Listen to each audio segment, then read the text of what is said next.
TDP గెలుపొందవచ్చు. ఒక్క స్థానం గురించి ఇంకా లీడ్ కొనసాగుతుంది, అది కూడా టీడీపీ కొనసాగుతుంది కాబట్టి లీడ్ కొనసాగుతుంది కాబట్టి ఆబ్వియస్గా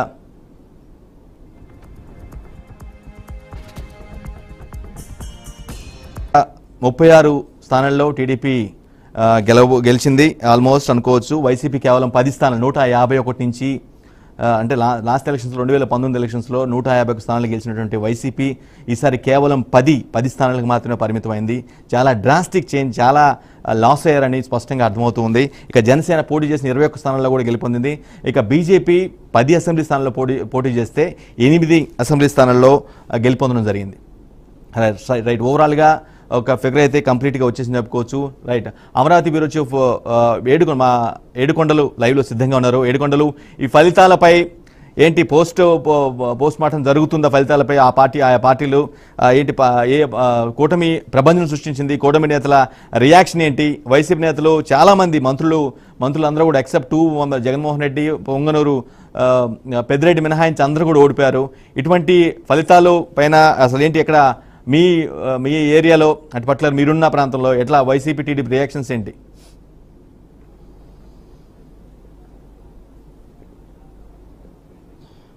ఎస్, థ్యాంక్ యూ వెంకట. అయితే రాష్ట్రంలో ఈ రోజు ఏదైతే టీడీపీ కూటమి అయితే ప్రభంజనం సృష్టించింది. టీడీపీ 136, అలాగే జనసేన 21 స్థానాల్లో పోటీ చేసి 21 స్థానాలు కూడా తను క్లీన్ స్వీప్ చేసుకోగలిగింది. అలాగే బీజేపీ 10 స్థానాల్లో పోటీ చేసి 8 స్థానాలను గెలుచుకోగలిగింది. ఇటు వైసీపీ మాత్రం సింగిల్ డిజిట్కే వస్తుంది అనుకున్నప్పుడు ఫైనల్ గా 10 స్థానాలు గెలుచుకుంది. అయితే దీనికి ప్రధానంగా ఇప్పుడు ఏదైతే కొద్దిసేపటి క్రితం అటు ఏపీ సీఎం జగన్మోహన్ రెడ్డి అంటే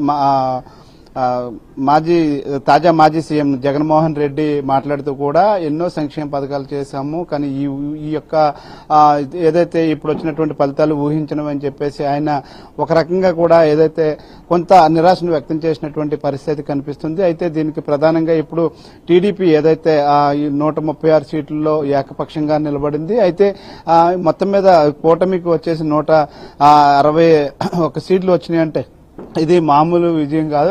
165 సీట్లు వచ్చినాయంటే మామూలు విజయం కాదని చెప్పేసి వీరంతా కూడా భావిస్తున్నారు. దీనికి ప్రధానంగా ఏదైతే ప్రజల్లో ఉన్నటువంటి ఏదైతే సైలెంట్ ఓటింగ్ ఏదైతే ఉందో ఇది ఖచ్చితంగా వైసీపీకి యాంటీ ఓటింగ్ అయితే బాగా ఈసారి పడింది. అలాగే ముఖ్యంగా ఇతర రాష్ట్రాల్లో ఉన్నటువంటి తెలుగు వారంతా కూడా ఇక్కడికి వచ్చి ఓటింగ్ చేయడం అనేది కూడా ఈసారి పెను మార్పులు అయితే చోటు చేసుకున్నటువంటి పరిస్థితి కనిపిస్తుంది. ఇదంతా కూడా ఖచ్చితంగా గతం నుంచి కూడా చెప్తున్నారు. ఇదంతా కూడా ఏదైతే ప్రభుత్వానికి యాంటీ ఓటింగ్ అని చెప్తున్నటువంటి పరిస్థితి. ముఖ్యంగా వైఎస్ జగన్మోహన్ రెడ్డి హయాంలో జగన్మోహన్ రెడ్డికి దృష్టికి అనేక సమస్యలు ఎల్లకపోవడం వల్ల కూడా ఈ సమస్య తలెత్తిందనేది ఇప్పుడు అంతర్మదనం చేసుకుంటున్నటువంటి పరిస్థితి కనిపిస్తూ ఉంది. ఏదైతే సలహాదారులు మాట విన్నారు తప్ప ఇప్పటి వరకు కూడా గ్రౌండ్ లెవెల్ ఏం జరుగుతుంది ఏడుకొండలో ప్రధానంగా ఏదైతే బాగా వినిపిస్తున్న రీజన్ ఏంటంటే అభ్యర్థుల మార్పు అనేది చాలా కీ ఆస్పెక్ట్. అది పెద్ద బ్లండరు అనే ఒక ఆరోపణల వాదనలు కూడా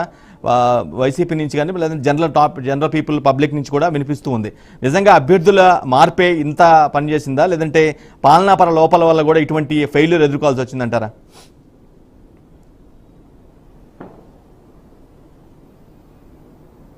ఎస్ వెంకట్, మీరు అన్నట్టు అభ్యర్థుల మార్పు ఏదైతే ఉందో మార్పులో ఇటు వైఎస్ జగన్మోహన్ రెడ్డి చూపించినటువంటి అహంకారం అనేది కూడా చెప్తున్నారు. అయితే ముఖ్యంగా ఏదైతే నన్ను చూసి ఓటేస్తారు మీరు ఉండండి అంటూ కూడా కొంతమంది ఇంతకుముందు ఉన్నటువంటి సీనియర్లందరూ కూడా పక్కన పెట్టి కొత్త వ్యక్తులు తీసుకొచ్చి నిలబెట్టడం ఒక ఎత్తు అయితే, ముఖ్యంగా ఇటు వైఎస్ జగన్మోహన్ రెడ్డి ఓటమికి ప్రధాన కారణం ఏదైతే గతం 5 సంవత్సరాల క్రితం ఆయన పదవిలోకి వచ్చిన తర్వాత మొట్టమొదటిగా ఎదురు దెబ్బ తగిలింది కేవలం భవన నిర్మాణ కార్మికులకు. భవన నిర్మాణ రంగంలో ఉన్నటువంటి సుమారు 56 రంగాలు పూర్తిగా అధోగతి పాలైపోయినటువంటి పరిస్థితి, వారు చాలా తీవ్ర ఇబ్బందులను ఎదుర్కొన్నటువంటి పరిస్థితి కనిపిస్తుంది. తర్వాత ఎన్ని సంక్షేమ పథకాలు ఇచ్చినప్పటికీ కూడా వారు ఎన్నో రోజులు నిద్రలేనటువంటి రోజులు గడిపారు, ఆకలితో గడిపినటువంటి రోజులు.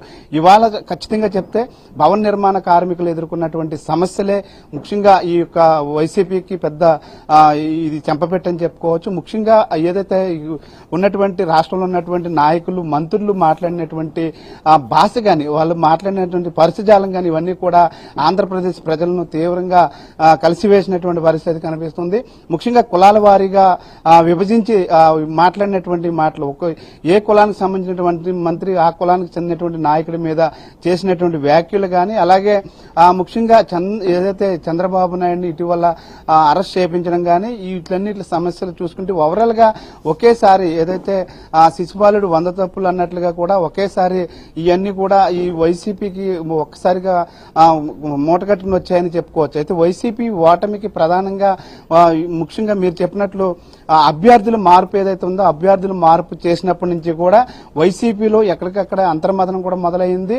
ఈ మార్పు చాలా తీవ్ర పరిణామాలను ఎదుర్కోవాలి తప్పదంటూ కూడా సీనియర్లు చెప్పినప్పటికీ కూడా ఎక్కడా కూడా ఆయన పట్టించుకోలేదు. ఈ నేపథ్యంలోనే మొత్తం చూస్తే ఇటు వైసీపీకి మాత్రం భారీగా షాక్ తగిలింది. గతంలో 151 సీట్లు గెలుచుకుని విజయ గర్వంతో ఉన్నటువంటి యొక్క వైఎస్ జగన్మోహన్ రెడ్డికి అలా ఆయన చెంత ఉన్నటువంటి నాయకులు కూడా ఇది ఖచ్చితంగా పెద్ద దెబ్బని చెప్పుకోవచ్చు. అయితే ఇప్పుడు ఎంత అంతర్మదనం చేసుకున్నప్పటికీ కూడా మరలా 5 సంవత్సరాల వరకు కూడా ఏ విధంగా ఈ రాష్ట్రంలో ఏకపక్షంగా ఉన్నటువంటి ఇప్పుడు ఏదైతే అధికార పక్షం 165 సీట్లతో ఉంది, అలాగే కేవలం 10 సీట్లతో ఉన్నటువంటి వీరు ప్రతిపక్షానికి కూడా అవకాశం లేనటువంటి పార్టీ ఇప్పుడు ఏ విధంగా ప్రతిపక్ష హోదాను ప్రదర్శిస్తుంది, రాష్ట్రంలో ఏ విధంగా ప్రజా సమస్యల మీద పోరాడుతుంది అనేటువంటి ఒక సమస్య పరిస్థితి కనిపిస్తుంది. కానీ ఈ ప్రతిపక్షంలో ఉండడం నాకు కొత్త కాదు. సరే, వచ్చిన 10 సీట్లకి ప్రతిపక్ష హోదా వచ్చే అవకాశం ఉంటుందా అసలు? చెప్పండి వెంకట.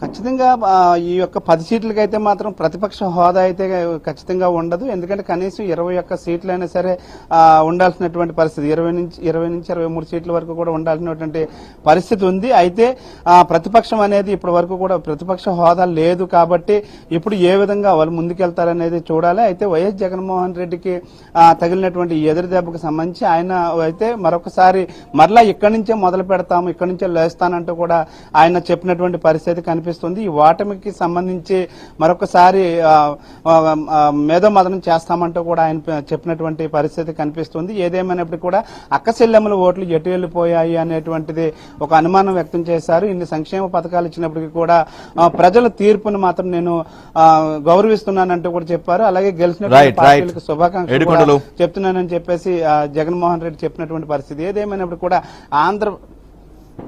మీరు హోల్డ్లోనే ఉండండి. రాయలసీమ రీజనల్ కోఆర్డినేటర్ మన గోపి సిద్ధంగా ఉన్నారు. సీమలో పరిస్థితి ఏంటి అతన్ని అడిగి తెలుసుకుందాం. రైట్, కంప్లీట్గా మొత్తం ఒక పర్ఫెక్ట్ ఫిగర్ అయితే వచ్చింది. గోపి ఏ పార్టీకి ఎంత అనేది క్లియర్ కట్ అఫీషియల్ కూడా వచ్చింది, తేలిపోయింది. రైట్, రాయలసీమలో వైసీపీ ఇంపాక్ట్ కనీసం అంటే కూటమి ప్రపంచం సృష్టించింది ఓకే, ఎన్ని సీట్లు వచ్చాయి అనుకుంటున్నారు? ఎన్ని సీట్లు వచ్చాయి, ఎంత మేరకు ప్రభావం చూపెట్టారు వైసీపీ?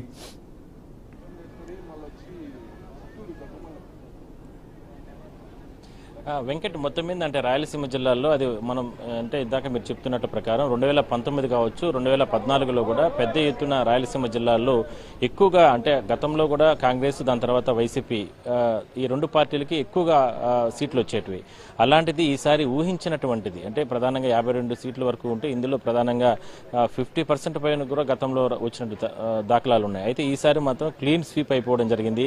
ఒక్కొక్క జిల్లాలో 1-2 నియోజకవర్గాలు తప్ప, ఉదాహరణకు మనకు చిత్తూరు జిల్లాలో చూస్తే పుంగనూరు కాన్స్టిట్యున్సీ పెద్దిరెడ్డి రామచంద్రారెడ్డి మాత్రమే గెలవడం జరిగింది. అదేవిధంగానే తంబలపల్లికి సంబంధించి ద్వారకనాథ్ రెడ్డి వాళ్ళ తమ్ముడు వీళ్ళిద్దరు మాత్రమే గెలవడం జరిగింది. అంటే మొత్తం 14 నియోజకవర్గాల్లో 2 మాత్రమే 2 సీట్లు మాత్రమే వైసీపీకి రావడం జరిగింది. మిగతా మొత్తం కంప్లీట్ 12 నియోజకవర్గాలకు సంబంధించి అందరూ కూడా తెలుగుదేశం పార్టీ అభ్యర్థులు, అది కూడా ఊహించినటువంటి మెజార్టీ. ప్రతి ఒక్కరూ కూడా 10 నుంచి 15,000, 25,000, 30,000, 40,000 ఓట్ల మెజార్టీతో అనేది అసలుకి ఊహించినటువంటి షాక్ గానే మనం చెప్పుకోవచ్చు. అయితే రాయలసీమ జిల్లాలో అన్ని ప్రాంతాల్లో కూడా అది కడప కావచ్చు, Kurnool. Gopi, sorry for the interruption. Gopi please wait.